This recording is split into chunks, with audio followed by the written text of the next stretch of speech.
Welcome to Beauty Talk. Now we have Allie from Clean Beauty Asia. I want to start with asking you, how does Clean Beauty Asia work? How do you bring brands on board? So it was really born out of a love for clean beauty, like really personal love for clean beauty. I help beauty brands in the US, the UK, and outside of Asia really come into the Asian market, really help them shape their messaging, find their partners and their tribe of consumers. Amazing. So in other words, basically brands who are trying to come to Asia, they would definitely look for you to help, but specifically clean beauty. How do you think clean beauty is represented in Asia? So I think it's something that's been very underrepresented and not really understood. Consumers have been confused and not very interested about clean beauty until recently. However, that's really changed. I feel like throughout the COVID, people started to care much more about their health and look at their lives holistically, and clean beauty fits very well into that. So would you say clean beauty actually only picked up quite recently in Asia? Definitely. I mean, there are some pioneer markets like Korea where it's been being talked about for a while. But if you look at bigger markets like China and also in Southeast Asia, it's still very early for clean beauty. So obviously the word clean is actually a bit vague, and as a consumer, I always find it very confusing when I look at the products and they label everything like green, clean, and healthy. Is there any tips that you would tell actually for consumers from a brand perspective to identify? Yeah, I think it is very, very hard for consumers to understand what is clean, and actually no one agrees on the definition of clean. So I think you need to really do your research, and that's one thing that in general Asian consumers are very willing to do. They're willing to research and understand about the ingredients, the sourcing, the traceability of the brand. But overall, I think there's a level of trust, and brands need to work on building that trust, and that's really important. So just a little follow-up from that, what you said. I think one of the key concepts that Asia consumers find difficult sometimes is the transparency part. Is that something that you work with the brands on regarding on their ingredients? Because I know a lot of the brands want to keep it as a secret because it's their very special formula. What are your thoughts on that? Well, I think there are some brands that are really trying to show traceability throughout the supply chain and from the ingredients. I think also consumers want to know a lot, but sometimes they can't process too much. So I think from a brand perspective, if you're really focused on a few key things that you can communicate well, then I think that's the best way to do it. That's a good point. I think on top of clean beauty, there's also a lot of jargon or words using, saying green products, sustainable products. And a lot of the times as consumers, for example, I'm a very green customer. I look at this product and it says that it's clean. I would actually almost automatically assume that it may be wrapped in a recycled paper material or refillable. I think there's a mix of concepts there, and maybe you can shed some light on that trend. Yeah, I mean, I think, well, on top of that, there's a lot of greenwashing, right? So there's a lot of problems with products not really being sustainable, not really being clean. But I think the consumers are getting more clever and more savvy, and as they get more educated, as brands, I think local brands in Asia are starting to be pioneers as well. So all together, from international brands and local brands, really educating the consumer on clean. And even though there isn't a categoric definition of what clean is, there are things that people find more important. So maybe for you it's sustainable. Maybe for someone else it's not to include one ingredient like alcohol or whatever it is. I think people can pick and choose what it means to them. I agree. I think a lot of times it comes back to your research, right? You can't just believe everything that you see. Another big trend I notice everyone is talking about is the technology part in beauty. And in the beauty session, a lot of the times people think about technology as just physical machines, but I personally think that it's more than that. Do you think technology is playing an important part in clean beauty as well?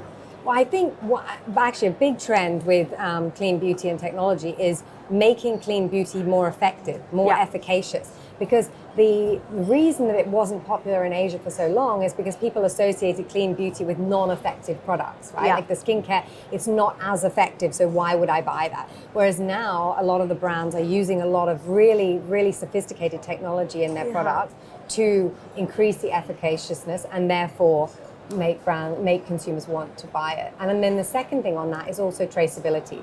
So how brands can really show consumers the supply chain and end to end, they need technology to do that. So I think that's another. I thought one of the points that you said was so interesting is that clean beauty products are not as effective.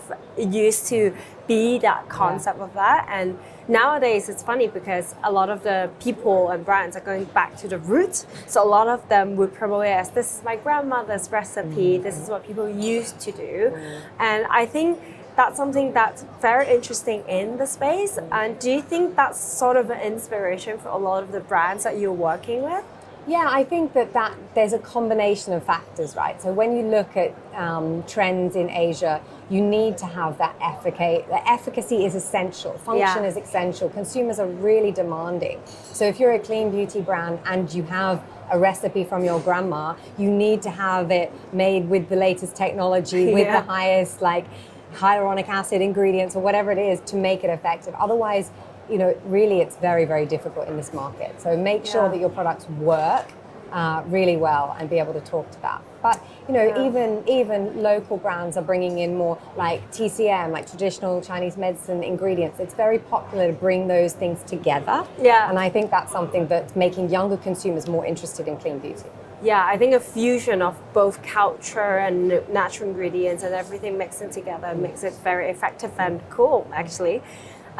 If you need to give one tip for a brand that is looking to start a new clean beauty brand, what is the key important thing that they should know? I would say if you're starting a new clean beauty brand, then clean beauty should be the basis. It's not the main message. Yes. It's not the reason that it's not your differentiating factor. There are so many different brands in the clean beauty space, especially when you look at globally. Yeah. So have it as a baseline. It's like sustainability should also be a baseline, but make sure you have differentiators in other spaces. So I hope, my dream is that all brands are clean and that brands continue to innovate in other ways. I really like that you said it's a baseline because that's really the basics that everyone should do. We shouldn't put so many chemicals on our face. But in another word, so for consumers, if there's one thing that you should watch out for brands, for example, I'm a customer who's looking to switch out all my full of chemical products to a clean beauty brand. There's so many names I've never heard of. What's one thing that I should look for? There's lots of ingredients you should look for, but there's that we can't get into that. I think that I would look at reviews. What are consumers saying about the brand? Nowadays consumers are more and more sophisticated. If the brand is greenwashing, they will call you out. Yes. They'll cancel you. So before you buy that product, make sure no one's trying to cancel the brand. That's a very good point. Actually, always trust the public. Yeah. So I have a last question for you at Cosmoprof. Have you noticed or picked up any behavior or trend that is maybe surprising to you or unexpected? I think that there's a lot of trends and different things going on at Cosmoprof, and it's always a very interesting show. What I would say is I'm seeing clean becoming more of a baseline, but I'm also seeing more of the talks and the experts from the region talking about clean beauty. So that's amazing. In the West, in America and Australia, and also the UK, clean's been being talked about for a long time, but I feel like now it's not just Westerners talking about clean beauty. Now it's also local brands. I think that's something that we can see in the show too. Yeah. I definitely hope that's going to be a longer term trend and really elaborate further. Thank you so much for your time today, Allie. It's been a pleasure. Thank you for having me. Thank you.